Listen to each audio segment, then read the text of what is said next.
नमस्कार, मैं हूं संजीव श्रीवास्तव। आप देख रहे हैं सत्य हिंदी।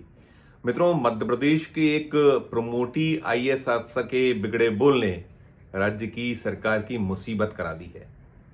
अफसर के बिगड़े बोल के बाद ब्राह्मण समाज बेहद बेहद आक्रोशित है और वो सड़कों पर उतरा हुआ है। इसके अलावा कर्मचारी वर्ग भी मैदान में है और अब अल्टीमेटम सरकार को ये दे दिया गया है कि ये जो अफसर हैं जिन्होंने एक बेहद बेहद नागवार टिप्पणी की है, यदि उनके खिलाफ एफआईआर नहीं की गई, उनके खिलाफ सख्त कार्रवाई नहीं की गई, तो फिर मध्य प्रदेश में हड़ताल शुरू कर दी जाएगी। खासकर जो राज्य मंत्रालय है जहां से पूरी सरकार संचालित होती है, उसे ठप कर दिया जाएगा। इस तरह की एक चेतावनी मध्य प्रदेश की सरकार को दे दी गई। मध्य प्रदेश में मोहन यादव की अगुवाई में भारतीय जनता पार्टी की सरकार है और मोहन यादव को मुख्यमंत्री पद संभाले 2 बरस होने जा रहे हैं और इन 2 बरसों में एक के बाद एक कई ऐसे अवसर आ रहे हैं जब बेलगाम ये जो नौकरशाही है, जो आक्षेप हैं, वो बार बार उसे लेकर कटघरे में सरकार को खड़ा किया जा रहा है। ये जो मामला है, ये जो मसला है, संतोष वर्मा नामक एक प्रमोटी आईएएस अफसर हैं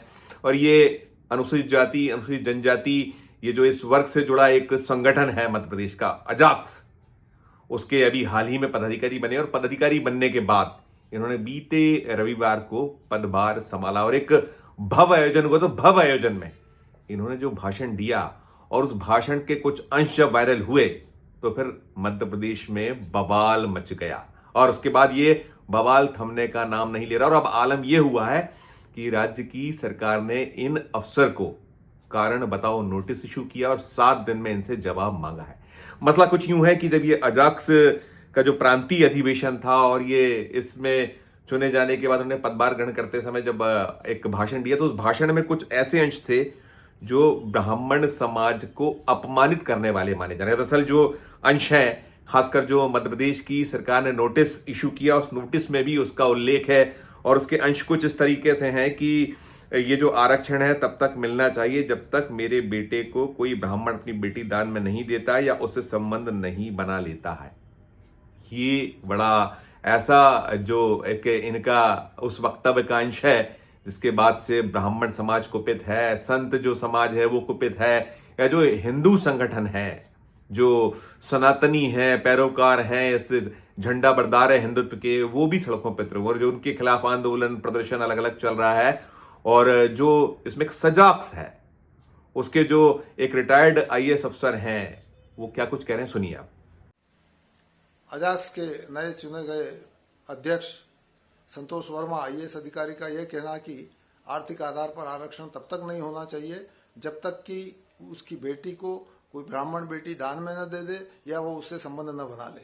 इससे निकृष्ट और घटिया सोच किसी इंसान की नहीं हो सकती। ऐसे आदमी को किसी सार्वजनिक पद पर रहने का अधिकार नहीं है। ऐसे व्यक्ति को किसी भी सरकारी नहीं, किसी भी सामाजिक संस्था या अधिकारी कर्मचारी की संस्था में रहने का कोई अधिकार नहीं है। जिसकी भावनाएं, जिसका दिमाग इतना कुंठित हो, इतना कहना चाहिए निकृष्ट हो। मेरी समाज के सभी वर्गों से अपील है, चाहे वो अजा हो, अजजा हो, सामान्य हो, पिछड़ा वर्ग हो, कि ऐसे आदमी का सामाजिक बहिष्कार किया जाए। इनके खिलाफ प्रदेश के हर थानों में एफआईआर दर्ज की जाए और ये जहां कहीं जाए इसका विरोध होना चाहिए। यही इस आदमी की सही सजा होगी। ये सुना आपने, ये रिटायर्ड, ये भी प्रमोटी आईएएस अफसर थे जो कह रहे थे कि पूरे मध्य प्रदेश में इस मामले में एफआईआर होना चाहिए, इनको माफ नहीं किया जाना चाहिए, इनके खिलाफ एक्शन होना चाहिए। जैसा मैंने बताया कि अब इन्हें जो है मध्य प्रदेश की सरकार ने एक नोटिस जो इशू किया उसमें इनसे कहा गया है, ये जो उप सचिव हैं कृषि विभाग में और संतोष वर्मा, इनको ये 7 दिन में नोटिस का जवाब देने को कहा गया। इनसे कहा गया है कि आपने जो एक तो सामाजिक जो समरसता है उसको ठेस पहुंचाने वाला आपका बयान रहा है और जो अखिल भारतीय सेवा आचरण नियम है उनका आपने उल्लंघन किया है। आप 7 दिन के भीतर जवाब दीजिए। ये बीती देर शाम, आज गुरुवार है जब मैं सुबह सुबह ये खबर बना रहा हूं, बुधवार देर शाम इसे एक सरकार की ओर से जो जीएडी महकमा है, जो सामान्य प्रशासन विभाग है, जनरल एडमिनिस्ट्रेशन डिपार्टमेंट, उसने ये नोटिस इशू किया है। 1 पेज का नोटिस है, हम आपको दिखा भी रहे हैं वो नोटिस है। उस नोटिस में सारा कुछ उल्लेखित है और ये जितनी बातें मैं कह रहा हूं ये सारा कुछ लिखा हुआ है।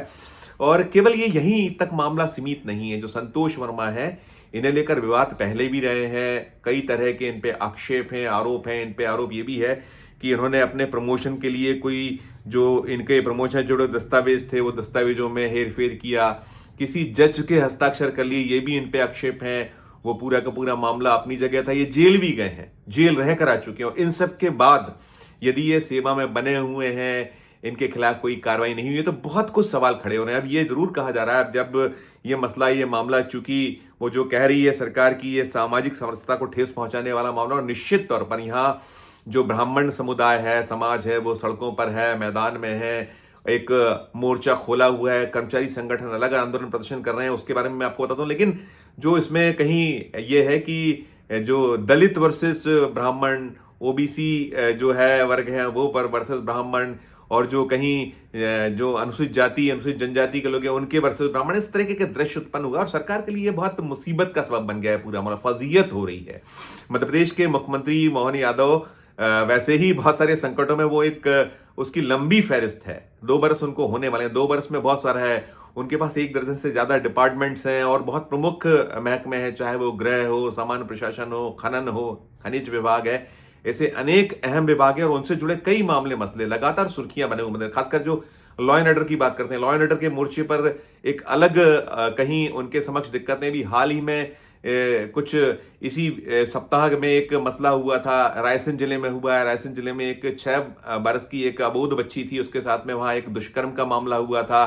कोई पास उसी जो गोहरगंज एक क्षेत्र है वहां का मामला है, और उसमें जब एक उसके साथ दुष्कर्म हुआ, रेप हुआ, उसके बाद उस बच्ची की हालत बड़ी नाजुक बनी है, वो भोपाल में भर्ती है अस्पताल में। उधर वहां लगातार 5 दिनों से आंदोलन प्रदर्शन हो रहे हैं, बीच में हाईवे जाम किए गए, 14 किलोमीटर की सड़कें रोकी गई, अलग अलग तरीके से लोग सड़कों पर लगातार चल रहा है। और गोहरगंज जो है वहां 5 जिलों की पुलिस मोर्चा संभाले हुए है और वहां बड़ा तनावपूर्ण स्थिति है और एक कर्फ्यू का सा माहौल है और जमकर चल रहा है, वो मसला है। और भी ऐसे एक लंबी फहरिस्त है, वो तो अपनी जगह। लेकिन ये जो मामला है, ये जो आईएएस वर्मा है, संतोष वर्मा, इनकी जो टिप्पणी, इस टिप्पणी ने हम कह सकते हैं कि एक मध्य प्रदेश में तो है ही आग लगा रखी, इसकी प्रतिक्रियाएं देश भर में हो रही हैं, अलग अलग जगहों से, अलग अलग इस पूरा जो सोशल मीडिया अकाउंट से भरे पड़े हैं।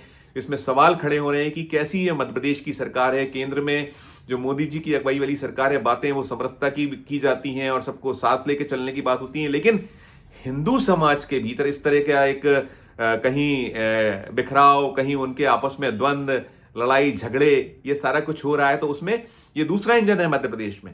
नरेंद्र मोदी जी बार बार कहते हैं कि डबल इंजन को चुनिए। मध्य प्रदेश में दूसरा इंजन यहां है। ऐसे देश में अनेक सूबे हैं जहां भारतीय जनता पार्टी की अगुवाई में सरकारें हैं, केंद्र में मोदी जी की अगुवाई में सरकार है, दूसरे इंजन होने के बाद जो एनडीए उनका धड़ा, उसकी सरकारें हैं, लेकिन बहुत द्वंद्व है। अलग अलग तरीके से घटनाक्रम पूरे देश के हर ऐसे जो सूबे से आ रहे हैं जहां या तो भारतीय जनता पार्टी की सरकार है या फिर जो एनडीए है उनकी सत्ता है। मोदी जी जो कहते हैं दूसरा इंजन, तो दूसरे इंजन में बड़ी खटपट। और यहाँ ये जो पूरा मामला, इसमें ये भी है कि जो यहाँ राज्य मंत्रालयीन जो सेवा है उसका जो अधिकारी कर्मचारी संघ है, उन्होंने भी 48 घंटे का अल्टीमेटम दिया है। जो अध्यक्ष हैं सुधीर नायक, लगातार आंदोलन प्रदर्शन हरदी रहे, वो कह रहे हैं कि एफआईआर, गिरफ्तारी और निलंबन नहीं हुआ तो फिर मंत्रालय में स्वर्ण कर्मचारी सामूहिक अवकाश पर चले जाएंगे। आप सोच लीजिए कि क्या स्थिति बनी हुई है।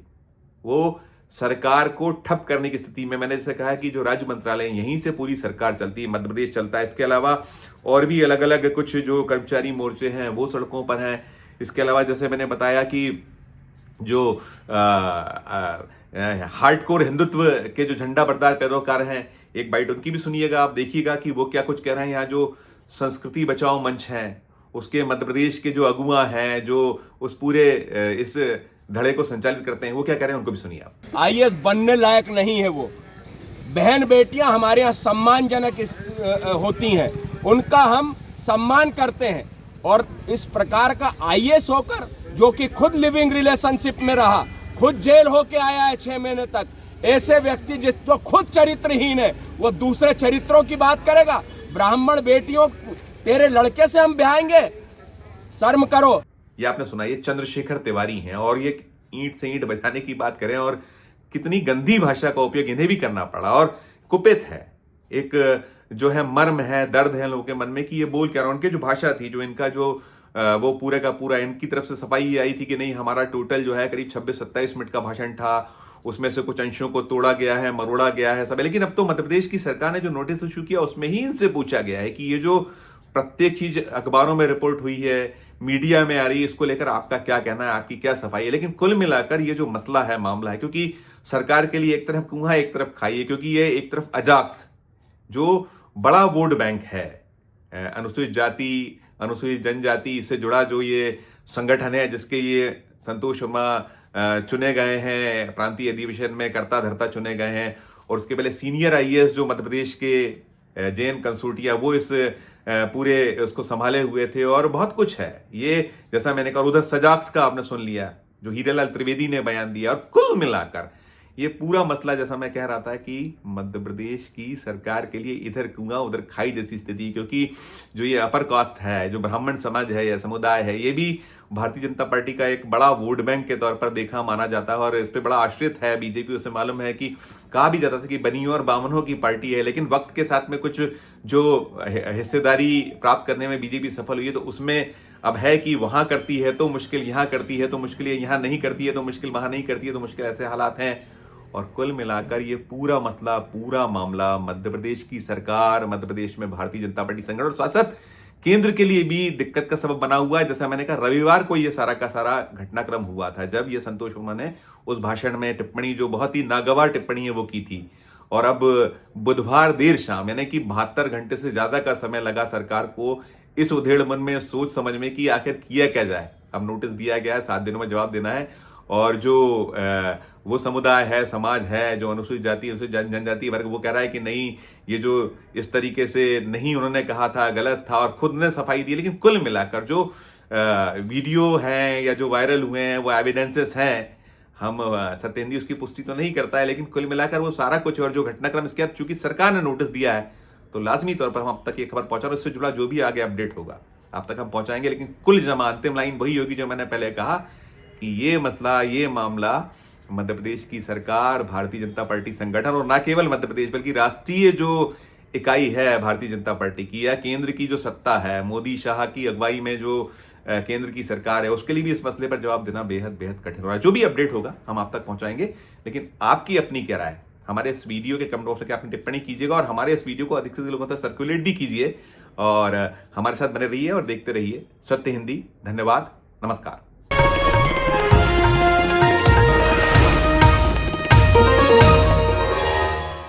Copyright disclaimer under Section 107 of the Copyright Act 1976. Allowance is made for fair use for purposes such as criticism, comment, news reporting, scholarship, and research. Fair use is a use permitted by copyright statute that might otherwise be infringing.